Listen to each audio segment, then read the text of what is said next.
જો ખૂણમ દેખાય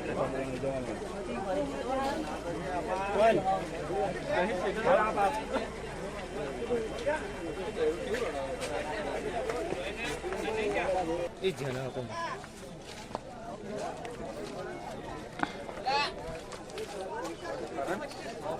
एक्सीडेंट गया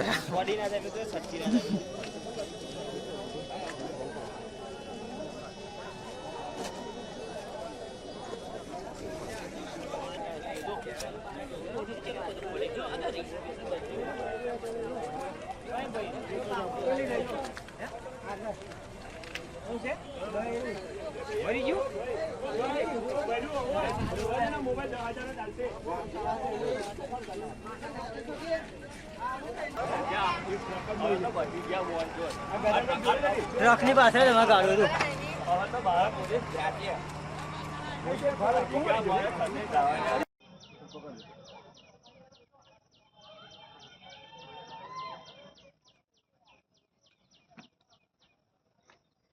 અંદર કોક બહેરું જેવું બોલે છે ને હવે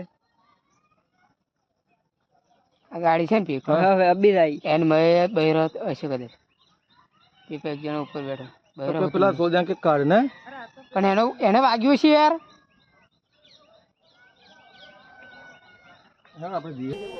પેલું બૈરી તો ઉભું કરવા જાવ ગાડી બૈરી નીકળાતું નહીં ફસાઈ ગઈ છે ગાડી માં જતી એવું હે ગાડી છે કે ગાડી લાઈટ જ દેખાય કાઢી જો પેલો મરી જો ડ્રાઈવર નહીં બેઠો બધું છે જો ને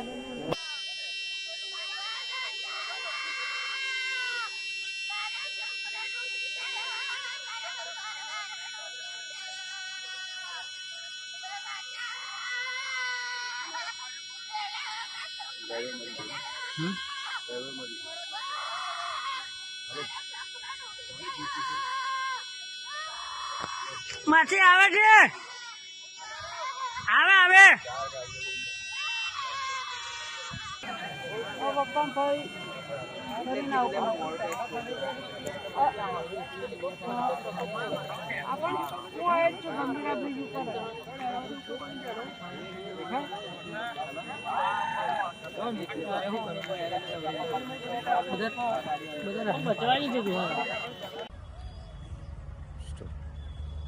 આજે વહેલી સવારે આણંદ અને વડોદરા જિલ્લાને જોડતો મુખ્ય બ્રિજ ગંભીરા બ્રિજ જે વર્ષો જૂનો બ્રિજ છે જેના પરથી ખૂબ મોટા પ્રમાણમાં વાહનોની અવરજવર થાય છે. લોકો આ બ્રિજનો રોજ હજારોની સંખ્યામાં યુવાનો રોજગાર અર્થે આ ઉપયોગ કરીને સામે કાંઠે જાય છે.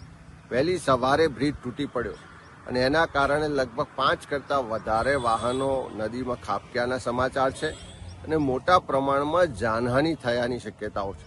વહેલી સવારે જ કલેક્ટરશ્રી સાથે એસપી સાથે ને બંને વડોદરા અને આણંદ જિલ્લાના વહીવટીતંત્ર સાથે વાત પણ કરી બચાવ કામગીરી તાત્કાલિક શરૂ કરવા માટેની રજૂઆત પણ કરી છે.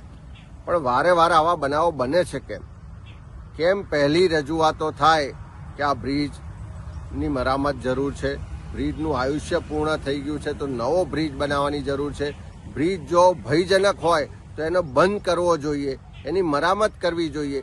સરકારી તંત્રની ગંભીર બેદરકારીને કારણે આ બનાવ બન્યો છે અને લોકોના જીવ ગયા છે. ત્યારે એવા સંજોગોમાં સરકાર આખા ગુજરાતમાં આવા બનાવો બને ત્યાર પછી જાગે છે. વહેલા કેમ નથી જાગતી? જો વહેલા જાગી હોત તો આ બનાવ ના બન્યો હોત, લોકોના જીવ જવાની જે શક્યતા છે જીવ ના ગયા હોત. મને જે જાણકારી છે મુજબ મોટા પ્રમાણમાં લોકો નદીમાં ડૂબ્યા છે અને આ જે બનાવ બન્યો એના કારણે આખા વિસ્તારમાં અત્યારે ખૂબ ચિંતાનું વાતાવરણ છે. અમારા બધા જ કાર્યકરો આગેવાનો ત્યાં સ્થાનિકો પણ મદદમાં છે.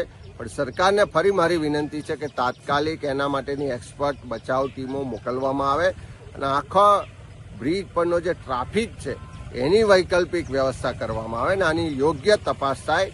પણ પહેલી તાત્કાલિક જરૂરિયાત છે કે એની બચાવ કામગીરી કરવામાં આવે.